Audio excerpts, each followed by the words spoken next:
경기도 남양주의 한 새마을금고. 건물 외벽에는 다른 지점과 합병된다는 현수막이 걸려 있습니다.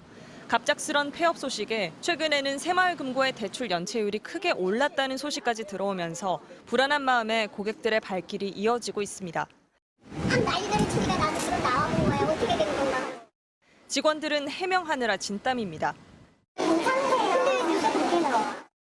이 지점이 폐업한 건 잘못된 부동산 대출 한 건 때문이었습니다. 한 직원이 200억 원으로 평가되는 부동산 개발에 600억 원을 대출해줬고 돈을 제대로 회수하지 못하게 되자 다른 지점과 합병된 겁니다. 400억 원의 부실 채권은 새마을금고 중앙회에서 떠안고 해결하기로 했습니다. 하지만 크게 오른 연체율 뉴스와 함께 불안감은 전국 새마을금고로 확산되고 있습니다. 아침에 출근을 막 하자마자 그냥 주민들이 쫙 그냥 계시는 거예요. 그래서 이제 오신 분마다 설명을 다 해드렸죠. 이른바 뱅크런, 대규모 인출 사태까지 우려되자 오늘은 정부가 직접 진화에 나섰습니다. 지난 5월 말 새마을금고 중앙회가 보유한 상환준비금은 77조 3천억 원, 예금 인출이 불가능한 파산 가능성을 일축했습니다.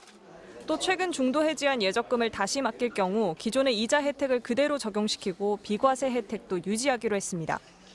새마을금고의 연체율을 관리하는 관리가 가능하다는 점과 그리고 또 고객들의 소중한 예적금이 안전하게 관리하고 있다는 것은 행안부, 기재부, 금융위 등은 범정부 대응단을 꾸려 당분간 새마을금고를 집중 관리할 방침입니다. MBC 뉴스 김아영입니다.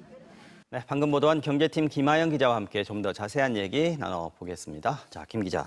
정부까지 직접 나서서 새마을금고가 안전하다, 안심하라 이렇게 얘기를 했다는 건 거꾸로 그만큼 대량 인출 사태, 뱅크런 우려가 컸다는 얘기도 될 것 같습니다. 네. 새마을금고 위기설이 왜 이렇게까지 커진 걸까요?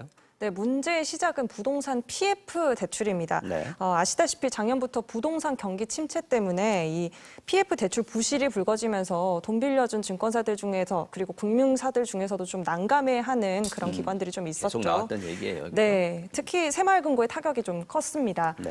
대출 상환 연체율이 작년 말에 3.59%였는데 올해 3월 말에 이게 5.34%까지 올랐습니다. 급등했군요. 네, 농협이나 신협 같은 다른 상호금융 연체율의 2배가 넘는 수준인데요. 그래서 최근에 새마을금고가 이 대책을 내놨는데 또 이 대책이 이 위기설에 오히려 기름을 붓는 꼴이 됐습니다. 대출자들에게 올해 말까지 연체된 이자는 물론 앞으로 내야 될 정상적인 이자까지 감면해 주겠다고 한 건데 그만큼 어려운 게 아니냐 이런 의심을 사게 된 거죠.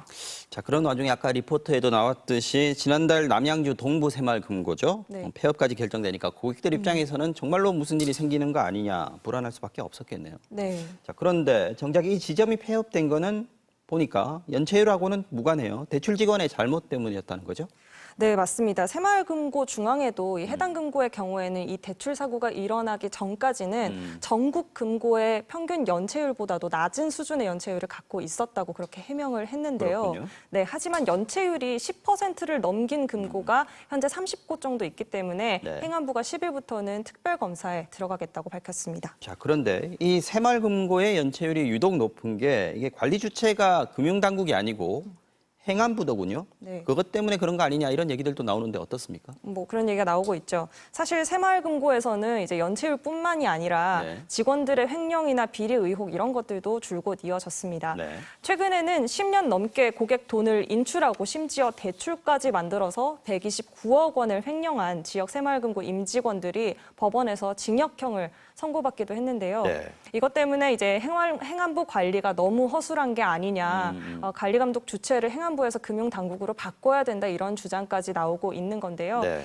정부는 거기에 대해서 이제 지금은 그 논의를 할 때가 아니다 이렇게 선을 그은 상태입니다.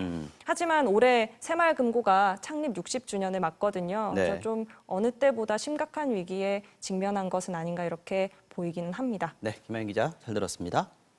높은 연체율로 부실 우려가 커진 MG 새마을금고 측이 밀린 이자를 내야 할 이자까지 100% 감면해주겠다는 방침을 내놨습니다. 원금만이라도 빨리 갚게 해서 당장 눈에 보이는 연체율을 줄이겠다는 건데 눈 가리고 아웅하는 얕은 수라는 지적이 일고 있습니다. 김아영 기자가 취재했습니다. 금융감독원이 최근 MG 새마을금고의 직원을 보내 조사에 나섰습니다. 감독 대상도 아닌 새마을금고를 직접 조사한 이유는 대출 상환 연체율 때문이었습니다. 저희가 직접 감독권이 없는 새마을금고 중앙회 같은 경우에는 일부 직원들을 지금 몇 달째 파견을 보내갖고 건설성 관리 등을 할 수 있게. 작년 말 3.59%였던 새마을금고 연체율은 올해 3월 말 5.34%. 농협과 신협 등 다른 상호금융 연체율의 2배가 넘습니다. 위기설까지 나돌자 새마을금고는 최근 건전성 대책을 내놨는데 이게 오히려 논란이 됐습니다.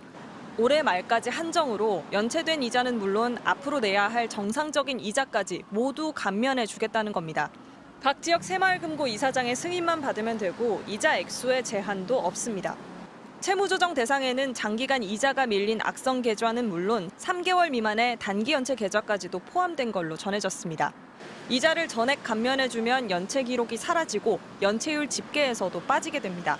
당장 연체율이 낮아진 새마을금고는 겉으로는 건전성을 회복한 것처럼 보이지만 실제로는 받을 수 있는 이자까지 못 받게 돼 경영이 더 어려워집니다. 이자 감면 전에는 보통 차압이라든지 담보를 잡는 이런 과정들이 아마 있어서 이 이사장 정결로 하는 것은 조금 의외의 경우다라고 보시면 될 것 같습니다. 힘들어도 정상적으로 이자를 갚아온 사람들과의 형평성 논란도 일고 있습니다. 행정안전부는 연체율이 높은 30개 지점에 대해 특별 점검을 진행할 예정입니다. 새마을금고 측은 이자를 감면해 준 것은 충분히 회생 가능한 사람들을 일시적으로 도와 이자를 더 잘 갚게 하려는 취지라며 연체율을 낮추기 위해 실시한 조치는 아니라고 해명했습니다. MBC 뉴스 김아영입니다.